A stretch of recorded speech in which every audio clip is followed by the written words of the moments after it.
Bueno, muchísimas gracias. Ahora va a dar testimonio Leo Zavala. Si está por acá cerquita, que se acerque. Bueno, bienvenido.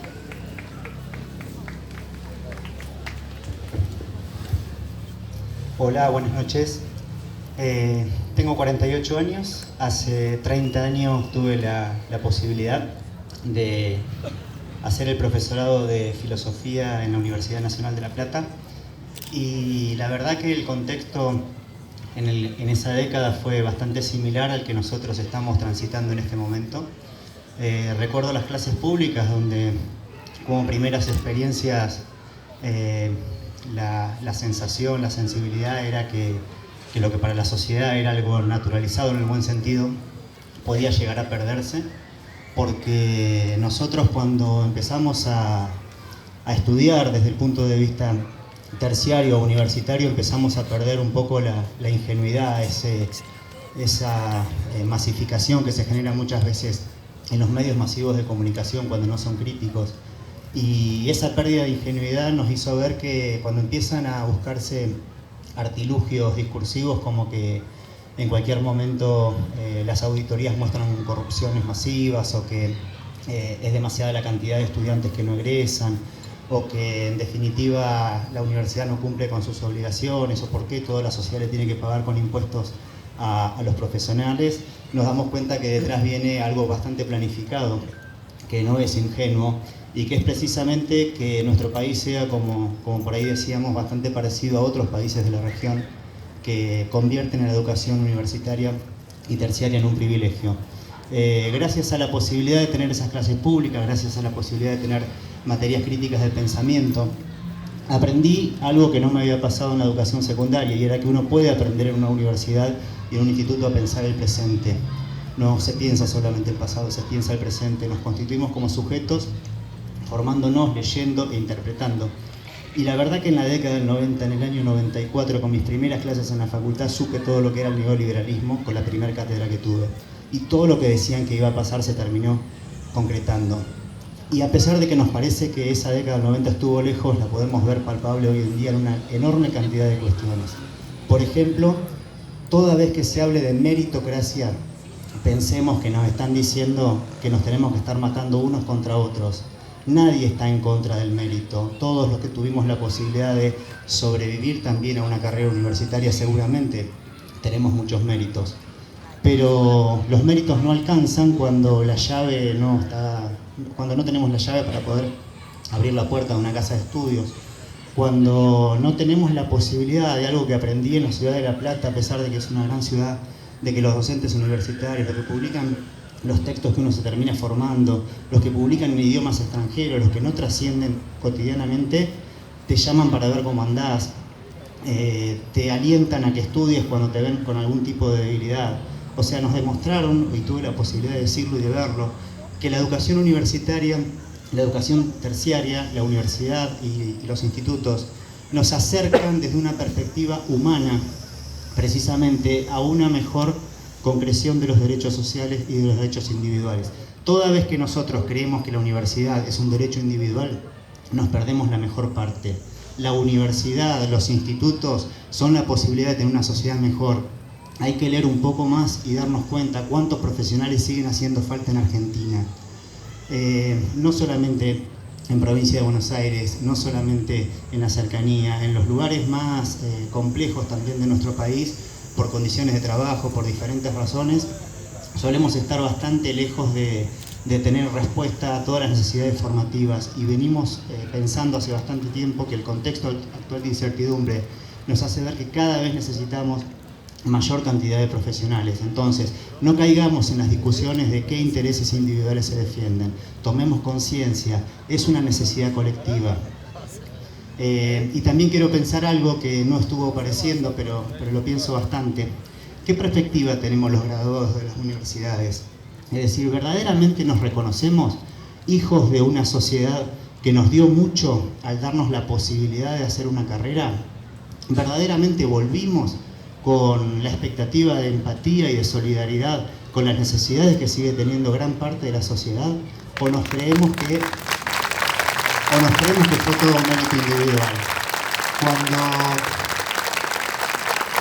octubre del año pasado tuve la posibilidad de escuchar a Brenner en Pehuajó. Esto lo dijo muy claramente. Él elige dar clase en una de las nuevas universidades del conurbano. Podría hacerlo en cualquier universidad del país y seguramente del mundo. Elige ir a una de las nuevas universidades del conurbano y sus compañeros, algunos que creen que solamente hay que trabajar en las instituciones de élite, lo cargan, lo gastan, lo agreden. Y él les dijo, en realidad, todos los días que yo paso y veo los obreros que tienen mi edad y que el cuerpo demuestra todo lo que significa el trabajo físico, yo me tendría que parar a agradecerles, precisamente porque ellos pagaron mis estudios. Cuando vengo a dar clase a esas universidades, no estoy haciendo otra cosa que devolverles lo que ellos hicieron por nosotros. Quiero cerrar con una frase de Saramago que dice que en un contexto de individualismo como el que nosotros tenemos, vivimos y seguramente también vivirán las generaciones futuras, un acto de rebeldía, un acto de revolución sigue siendo la conciencia. Tomar conciencia, que esta conciencia sea colectiva, si no, no tenemos futuro.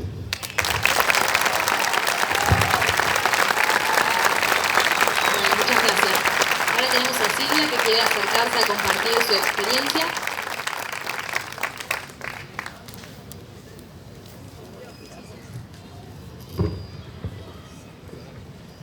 Muy buenas noches, soy Silvia Recarred y soy egresada de la Universidad Nacional de La Plata.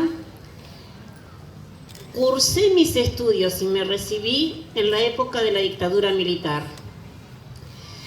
Vivía en La Niña y en La Niña hice toda la primaria y tengo mi enorme reconocimiento a la escuela número 18 de educación pública, absolutamente meritoria en aquella década y seguramente por siempre, con docentes extraordinarios. Y de ahí, de una escuela de un pueblito tan chiquito, hace muchos años, egresé y de ese pueblito, bueno, hice la secundaria aquí en 9 de Julio, en una escuela privada, porque tenía que estar pupila, porque no había secundario en La Niña, cosa que más tarde, por suerte y por la lucha popular, se consiguió. Cuando yo terminé la primaria no existía el secundario en La Niña y desde hace muchos años una de mis primas constituyó parte de la primera promoción de aquella escuela, de esa escuela. Bueno, yo, como les cuento, estuve pupila en el colegio de hermanas los 5 años y de esa realidad, de haber vivido en La Niña, pueblito chiquito, hace más de 50 años, y luego de eso, estar pupila, me fui a estudiar a La Plata. Hago en esto un hincapié porque es una realidad de lo que costaba. Y allí hice mi carrera, como les cuento, me recibí de licenciada en Ciencias Naturales en orientación biología. Bueno, más tarde tuve también la gratificación de ser docente en el instituto. Hermoso lo que me viví allí.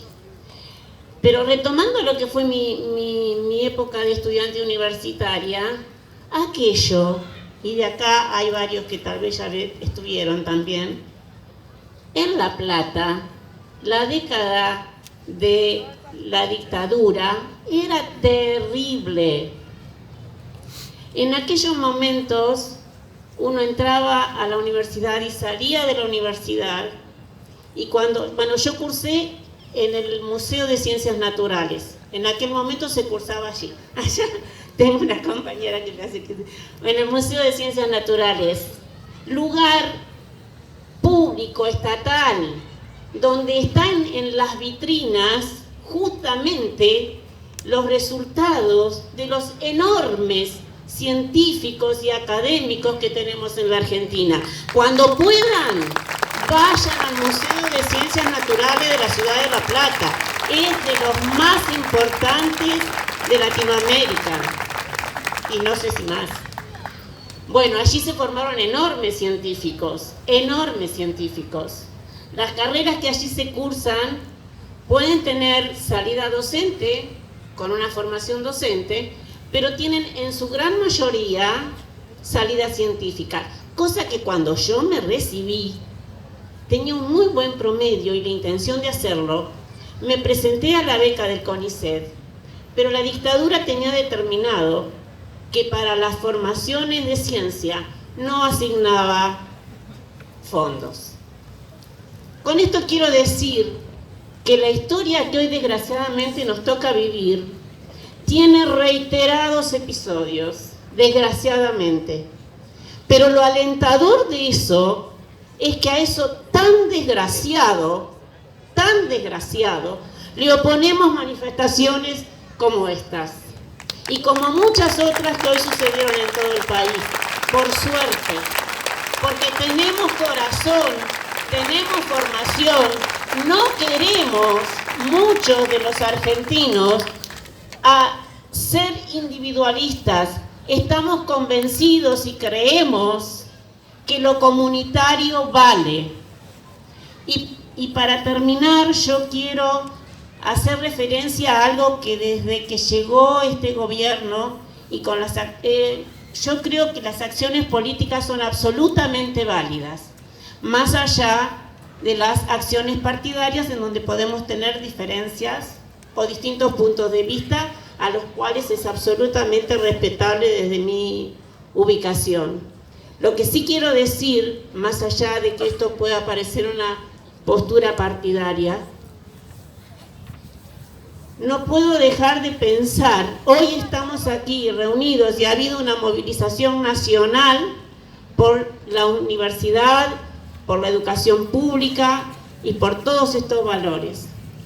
Pero yo no puedo dejar de pensar desde hace meses que se ha desfinanciado los lugares en donde la gente que no tiene para comer se le ha sacado el plato de comida.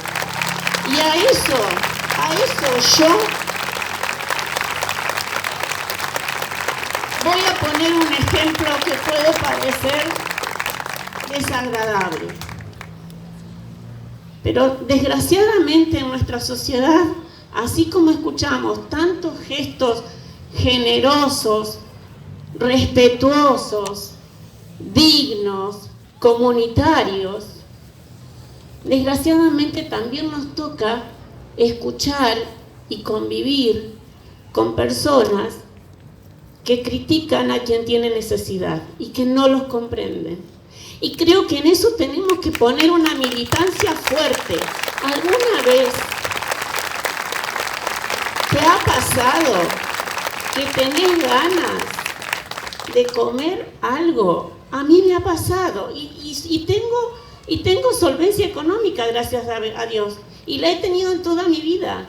Pero me ha pasado, y recuerdo un día que estaba en una frutería, había unos racimos de uvas riquísimos y a lo que había comprado no llegaba para las uvas.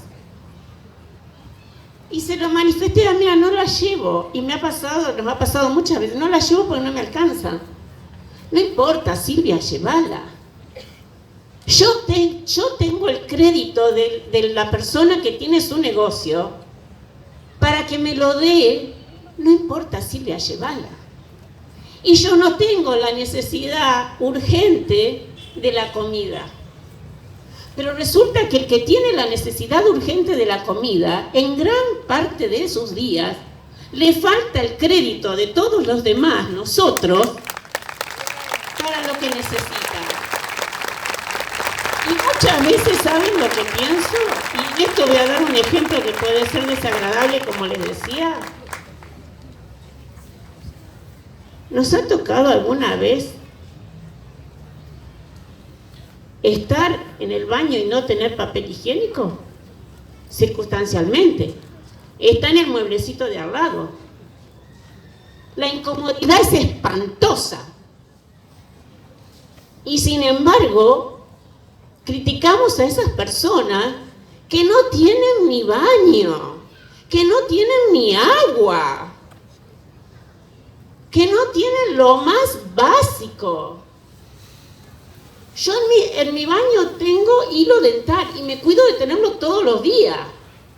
En la cartera pongo un hilo dental porque es absolutamente incómodo si voy a un restaurante y no tengo un hilo dental y me queda algo entre los dientes. Estoy diciendo estas cosas básicas porque hay personas que no tienen lo más indispensable, un plato de comida, y sin embargo todavía no nos hemos movilizado en la altura de esa necesidad. Sin despreciar la movilización absolutamente necesaria por la educación, porque en la medida que la educación sea validada, sea respetada, sea gratuita, sea inclusiva, sea para todos, como es la historia de nuestro país, entonces vamos a tener más visión de todo lo comunitario y vamos a tener más generosidad, que a muchos nos falta, y me incluyo, para todos los que lo necesitan y los que los requieren. Que además, también hoy pensaba esto, muchas veces les decimos pobres. ¿Quiénes somos más pobres? ¿Quiénes somos más pobres? ¿Nosotros o esas personas que con esa indigencia, con esa necesidad, se sostienen, sobreviven y ayudan? Porque entre ellos, y muchas veces si otro se los pide, lo ayudan. Bueno, la verdad que me parece que tenemos enormes valores como para poder hacer que nuestra Argentina tenga la reivindicación de la educación y tenga la reivindicación de la educación y de toda la población, y que no tengamos más tan extremadas necesidades. Por último, una sola cosa. Existe este absurdo. ¿Ustedes lo pensaron? Que este gobierno, algunos de los funcionarios y muchos de los que lo apoyan, en la época de la pandemia, más allá de que algunos hayan dicho que era necesario o no, salían a reclamar para que las escuelas estuvieran abiertas y los docentes fueran a trabajar. Ahora ponen policías para que nos quedemos en nuestras casas y no reclamemos que haya educación libre, pública, inclusiva y gratuita. Gracias.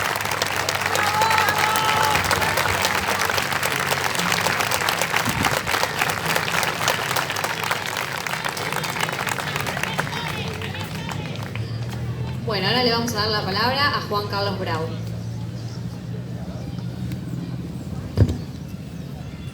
La verdad que es maravilloso ver esto acá hoy. Yo tengo 70 años, me formé en la escuela rural, después pasé a la escuela 24, la escuela 3, a la querida escuela secundaria. Yo no pude disfrutar de esta, pero disfruté la de San Martín Libertad y de los docentes. Recorrí el país gracias a mi tarea y no pasé por la universidad, pero la universidad de la calle, los docentes y los profesores que tuve me brindaron tantas cosas importantes que me permitieron ver una realidad desde hace mucho tiempo. Y recién cuando escuchaba los saludos de la profesora Garibotti de Moscato me emocionaba, porque fue la que nos enseñó el querido cuadro sinóptico para estudiar y no precisábamos casi ni ir al libro. Y tantos profesores y tantos maestros de todos. Y hoy lo escuchaba Leonardo Zavala con esa claridad, lo escuchaba a Juan Cruz Casa con la emoción, con su música, con su estudio, a Potente hablando del sacrificio de sus padres, esta señora que reivindica la empatía que debemos tener todos. Y tengo que felicitar a los jóvenes de este cuadro del instituto que tuvieron este día de juntarnos acá. Y quiero ofrecerle mi medio, y creo que lo debemos hacer todos, porque en los medios de comunicación debe estar la educación como programa informativo, contando todo lo que pasa. No hay que quedarse a puertas cerradas, hay que quedarse a las puertas abiertas. Yo durante todo este tiempo, y gracias a mis padres, a Pancho y Mabel, que me ayudaron y me dieron la posibilidad de andar el camino, y a los que me ayudaron sin ser periodistas, desde una publicidad muy simple a una querida LT33, luego buscar un camino, el camino de la superación, y encontrarme con personas muy valiosas, pero las valiosas las encontré en la escuela rural, en la escuela 3, en la 24, en la escuela de comercio. Y hoy veo con agrado que aquellos que venimos pregonando durante muchos años, que luchamos por los hijos, por los nietos y por los ancianos, yo por lo menos es la primera vez que lo veo y estoy feliz, tan feliz que esto me da ganas de seguir luchando y pensando que debemos nosotros, los adultos y los jubilados, luchar por ustedes, los jóvenes. Porque cuando me tocó en el Hospital Clínicas acompañar a alguien que trajo a mi vida a mis dos hijos, en ese Hospital de Clínicas encontré a los mejores profesionales, no solo argentinos y las mejores enfermeras, con infraestructuras deterioradas, imposibles, pero encontré brasileños, colombianos, venezolanos, ecuatorianos, que vienen a estudiar y no pagan un solo centavo y se llevan la educación a su país y nos agradecen. Y nosotros tenemos que estar agradecidos de esta Argentina, que tiene una riqueza en la juventud, pero también en los que peinan canas. La riqueza no solo es la energía, es el litio, es el oro, es el cereal, es el ganado. Es la riqueza de ustedes, jóvenes estudiantes, que hoy nos demuestran a nosotros, los adultos, que han sido más capaces de revolucionar y de cambiar esta historia. Los que gobiernan, los que han gobernado, van a tener que parar las orejas ante esta multitudinaria marcha que el país ha demostrado. Por fin salimos a la calle, no para festejar un campeonato del mundo, salimos a pelear por lo que nosotros nos merecemos: la educación, el respeto, la comida. Gracias por estar aquí, y les ofrezco el medio, y todos los medios de 9 de julio tenemos que tener programas de educación. Gracias, chicos, por esto, brillante idea, y sigan por este camino. Se merece que los acompañemos, porque es la verdadera historia. Alguna vez teníamos que poner arriba. ¿Y quién lo ha demostrado? Las mujeres. Las mujeres fueron capaces de esto.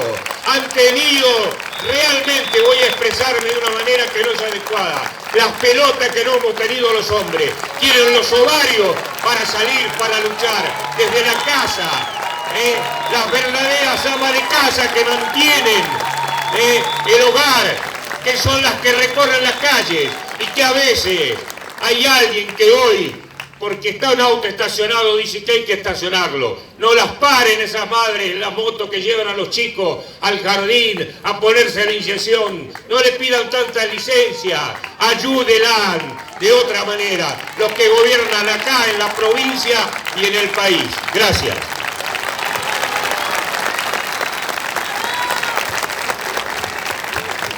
Bueno, muchas gracias al señor Bravo en nombre de todo el Centro de Estudiantes. Ahora vamos a llamar al señor Miguel Mingotti, que nos está esperando desde temprano. Ya es el anteúltimo testimonio. Si se puede acercar, por favor.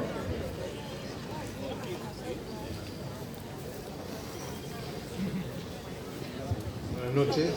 No estoy esperando, estoy concurriendo a una cita. También nos acompaña en esta noche, esperemos que promuevan nuevas movilizaciones y nuevos compromisos, 3 compañeras, 3 chicas de la universidad pública, que ahí está el monolito cerca, que también han luchado en su época por lo que hoy estamos tratando de aunar esfuerzos.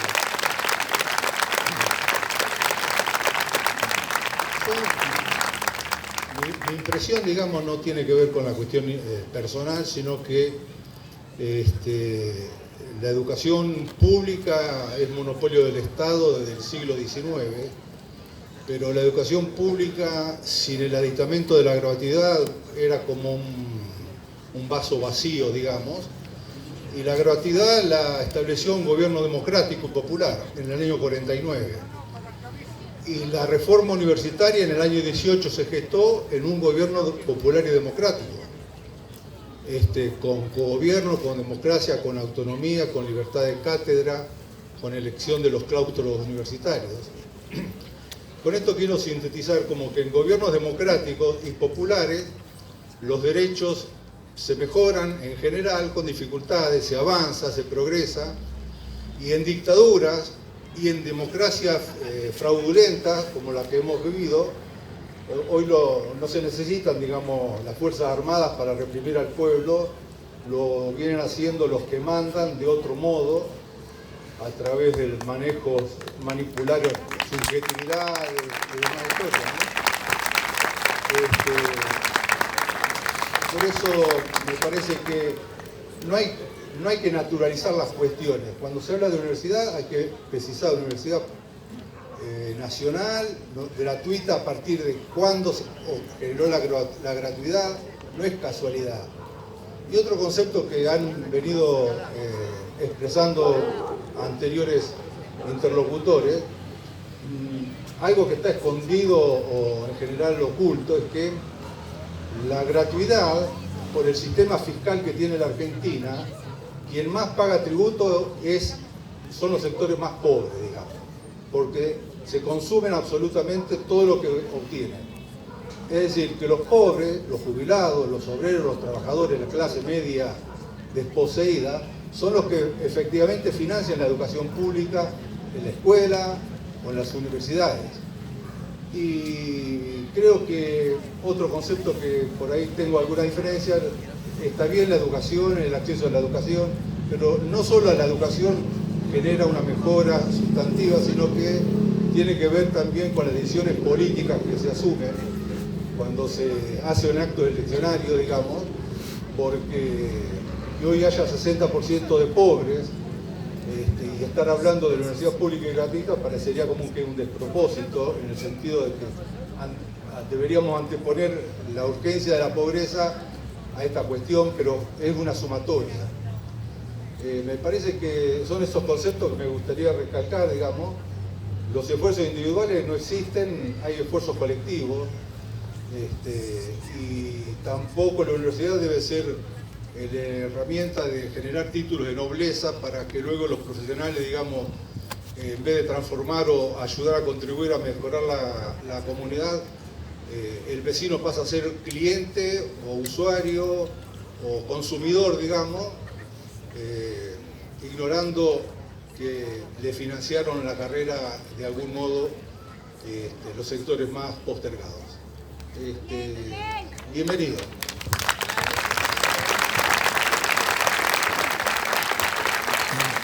Bueno, muchísimas gracias. Ahora, para ir finalizando, va a pasar el último testimonio. 5 minutos.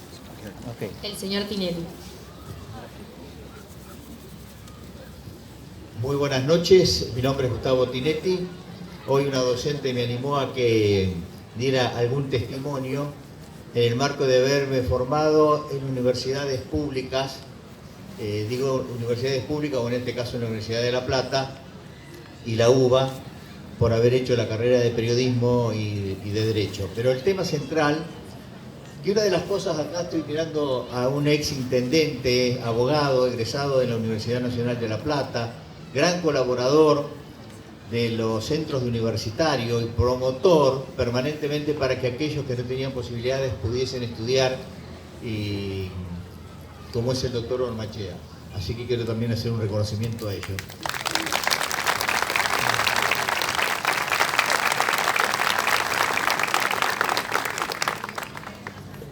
La universidad nos ha invitado a todos, nos ha enseñado a pensar.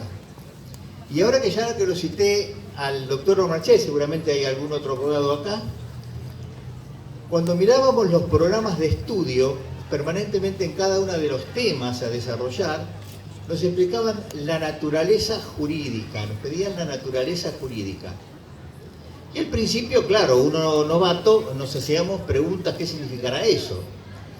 Con el tiempo, descubrí la naturaleza de las cosas, de la vida. Le saqué la palabra jurídica y se lo apliqué a las cosas para comprender mucho mejor todo ello. El semáforo tiene una naturaleza que es la de ordenar el tránsito. Le pongo un hecho cotidiano porque lo tenemos acá. Entonces, con ese juego de luces entendemos el respeto al otro y conjuntamente con ello cuando uno puede pasar y el otro no. Y todo lo que eso implica. Y así lo podríamos ir aplicando a muchas cosas. ¿Y qué nos fue enseñando precisamente esa facultad? Esa naturaleza importante de las cosas y de la vida. Porque ya que estoy haciendo referencia a la carrera de Derecho, una de las cosas trascendentes de la Universidad Nacional de La Plata fue la defensa del derecho a la vida permanentemente. En Córdoba, la DOCTA, que es anterior a la de La Plata, gestaron una corriente de opinión en el derecho penal donde precisamente la pena había que tener ese sentido de reparación. Y esa corriente, una de las cosas que hizo muy importante fue la erradicación de la pena de muerte. Y fíjense ustedes, yo soy parte del estudio de la Universidad de La Plata, de ese proceso del que hablaba recién Recarret. También yo soy oriundo de un pueblo un poquito más grande que La Niña, Facundo Quiroga, y pude ir a estudiar gracias a dos cosas fundamentales. Primero, mi madre docente, que hoy la honro aquí públicamente, tendría 103 años si viviera, y estaría ahí, al igual que todos ustedes, que nos inculcó a 8 hijos, que queda viuda, joven ella y nosotros adolescentes, algunos de jardín de infante, otros recién empezando en la universidad, y pudimos hacer todo esto gracias a la universidad pública. De otra manera no lo hubiésemos podido hacer. Y nos marcó ese camino de la educación que la palpábamos constantemente y con empatía en mi casa. Que lo mismo que decía en las aulas lo decía en la casa y viceversa. Y a veces nos decía, tengo que mirar a ustedes con el mismo parámetro que mido a cada uno de los alumnos. Cuando nos tenía que hacer alguna observación, algún reto. De la otra manera sería injusta. ¿Qué significa eso?